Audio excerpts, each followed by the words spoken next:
ನಿನ್ನೆ ಮೊನ್ನೆಯವರೆಗೂ ಪಾಳು ಬಿದ್ದು ಯಾರೂ ಹೋಗದ ಸ್ಥಿತಿಯಲ್ಲಿದ್ದ ಈ ಕಟ್ಟಡವನ್ನ ಇದೀಗ ಪೊಲೀಸ್ ವಸತಿ ಗೃಹವಾಗಿ ಪರಿವರ್ತನೆಗೊಳಿಸಲಾಗಿದೆ. ಪಾಣೆಮಂಗಳೂರು ಗೂಡಿನ ಬಳಿಯ ಪಶು ಇಲಾಖೆಯ ಹಳೆ ಕಟ್ಟಡದ ನಿವೇಶನವನ್ನ ಬಂಟ್ವಾಳ ಸಂಚಾರಿ ಠಾಣೆಗೆ ಹಸ್ತಾಂತರಿಸಲಾಗಿತ್ತು.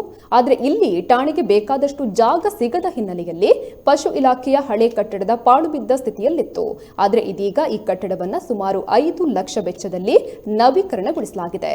ಇಂದು ಕಟ್ಟಡದ ಉದ್ಘಾಟನೆ ನಡೆಯಿತು.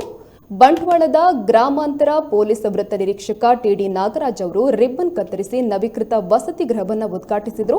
ಇದಕ್ಕೂ ಮೊದಲು ಗಣಹೋಮ ನೆರವೇರಿತು.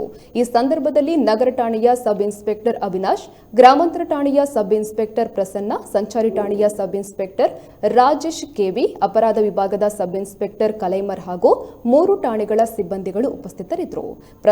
ಕಟ್ಟಡವನ್ನ ಕೆಎಸ್ಆರ್ಪಿಯ ಸಿಬ್ಬಂದಿಗಳಿಗೆ ನೀಡಲಾಗ್ತಾ ಇದೆ. ಬಂಟ್ವಾಳ ನಗರ ಠಾಣೆಯ ವ್ಯಾಪ್ತಿಯ ಸುಮಾರು 50ರಷ್ಟು ಕೆಎಸ್ಆರ್ಪಿ ಸಿಬ್ಬಂದಿ ನಿತ್ಯ ಬಂದೋಬಸ್ತ್ ಕರ್ತವ್ಯವನ್ನು ನಿರ್ವಹಿಸ್ತಾ ಇದ್ದು, ಈ ಹಿಂದೆ ಇವರು ಶಾಲೆಗಳು, ಮದುವೆ ಹಾಲ್ಗಳಲ್ಲಿ ಉಳಿದುಕೊಳ್ತಾ ಇದ್ರು. ಆದರೆ ಇಲ್ಲಿ ಮದುವೆ ಇನ್ನಿತರ ಸಮಾರಂಭ ಇದ್ದಾಗ ಎದ್ದು ಹೋಗಬೇಕಾಗಿತ್ತು. ಇದೀಗ ಈ ಕಟ್ಟಡ ನವೀಕರಣಗೊಳಿಸುವ ಮೂಲಕ ಕೆಎಸ್ಆರ್ಪಿ ಸಿಬ್ಬಂದಿಗೆ ಶಾಶ್ವತ ನೆಲೆ ಸಿಕ್ಕಂತಾಗಿದೆ. ಕೆಎಸ್ಆರ್ಪಿಯ ಬಸ್ ನಿಲ್ಲಿಸೋದಕ್ಕೂ ಕೂಡ ಇಲ್ಲಿ ಸ್ಥಳಾವಕಾಶವಿದ್ದು, ವಿದ್ಯುತ್, ಶೌಚಾಲಯ, ಅಡುಗೆ ಕೋಣೆ ಹೀಗೆ ಎಲ್ಲ ವ್ಯವಸ್ಥೆಗಳನ್ನು ಕಲ್ಪಿಸಲಾಗಿದೆ.